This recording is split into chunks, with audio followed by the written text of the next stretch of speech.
Не на шутку разбушевавшаяся река Салгир в считанные часы превратила дороги в бурлящие потоки. Чтобы попасть домой, Виктории Николаевой приходится преодолевать сильное течение. За считанные минуты женщина лишилась всего, что было нажито непосильным трудом. В доме, где вода поднялась на полметра, спасти бытовую технику, мебель и другие ценные вещи не удалось. Воды выше колена, чтобы не добраться в дом. Дом течение такое очень опасно. Идешь очень тут, сами видите, очень страшно, очень страшно. Во дворе двор весь затоплен. Диваны затоплены, все эти комнаты затоплены.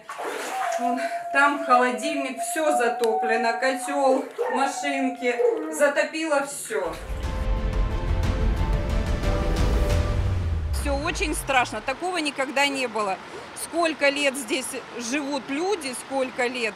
Это первый раз такое. С чем это связано? Вот с чем это связано? Может, кто-то ответит на этот вопрос? Только в поселке Гвардейское и в селе Софиевка Симферопольского района было затоплено более 400 домовладений. По словам местных жителей, вода из реки в течение нескольких часов разлилась по приусадебным участкам, сараям с домашними животными и проникла в дома. Высаженные на грядках и в теплицах культуры полностью смыло водой. Люди вынуждены были эвакуироваться. У нас здесь Салгир протекает, буквально 200 метров. Мы думали отсюда, тут еще метр оставался, до уровня земли, до поверхности. А как оказалось, водичка пошла с другой стороны, зашла с огородов, и там сейчас, если бы вы сейчас увидели, вы сами удивились, там просто сплошное море.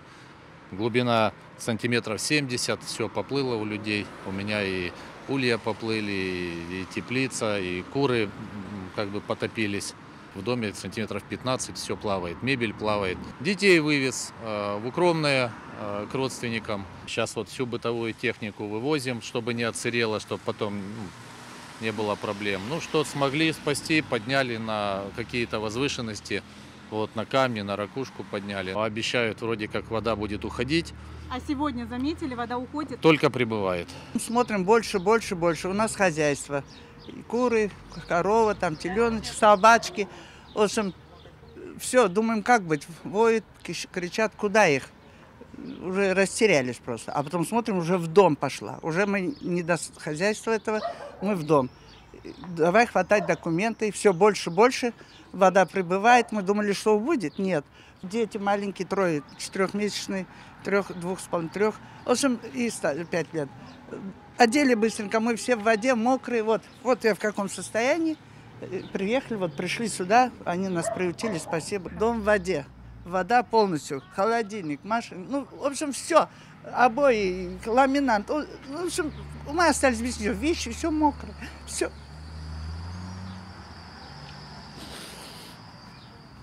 Такая ситуация у нас. А как дальше быть? 3 детей маленьких. Как быть? Куда идти? Кому обращаться? Какую помощь? Что делать?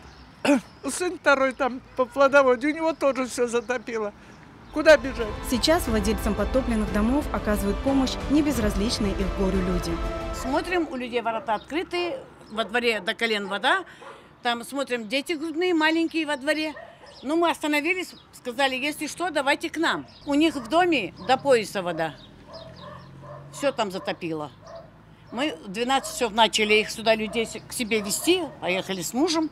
Всех начали брать и сюда в дом к нам. Вот такое было всю ночь. И до сих пор эта вода идет. Теперь мы боимся, чтобы у нас не затопило. У нас уже соседи, в огороде до колена вода у всех во дворах. Здесь живет больная, старенькая женщина, 86 лет. И дочка 56 лет инвалид. Пришла им помочь, галошек пришла, надо сапоги тут уже одевать. Они целый день черпают из дома воду, говорят, не могут выйти.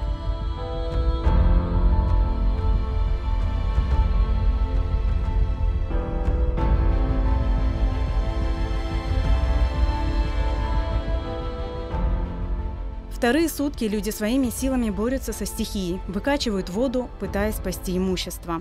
Вода прибывает, даже не останавливается. Полный гараж, в доме, везде вода. Будем ночевать на улице. А что делать? Сами видите, обстановку. Все залито, все невозможно даже, ну, в дом заходим, а что толку? Мокрые ноги, и заходим, и мокрыми ногами выходим. Что там можно спасти? Все же на полу стоит, и шкафы, и мебель, все. Что там спасешь? Только на свалку и все. Сейчас владельцы подтопленных домов нуждаются в помощи. Они подсчитывают нанесенные убытки и надеются, что местные власти обратят внимание на их ситуацию и окажут помощь. Нам помощь нет. Звонили мои соседи в МЧС. Они говорят, что это как стихийное бедствие, все. Но готовьтесь, они предупреждали, что готовьтесь, будут еще сбросы. Если нужно, вывезем на лодках, вот сказали. А все, представьте, вот дома, что у нас творится дома. Критической ситуация оказалась и в селе Укромное, где большое количество домов осталось под водой. Здесь полностью затопило местную мечеть, в которой недавно проводились ремонтные работы. По словам местных властей, уровень воды в Симферопольском водохранилище вырос до критической отметки. Именно поэтому было принято решение увеличить сброс воды из водохранилища в реку Салгир. В результате многие населенные пункты, расположенные вдоль русла реки, оказались под водой.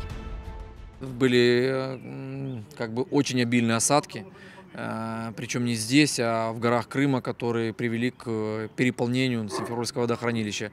И дабы избежать, скажем, более серьезной катастрофы, необходимо было сбрасывать определенный объем воды.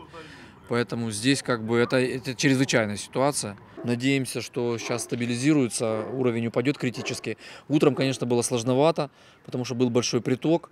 Было большое подтопление. Пострадали, слава богу, не все села. Маленькое у нас не пострадало село, Новый Сад не пострадал. Красная Зорька пострадала только 2 улицы. Это вот у нас Салгирная и Трунова. А основной удар пришелся по Софиевке и по Гвардейскому.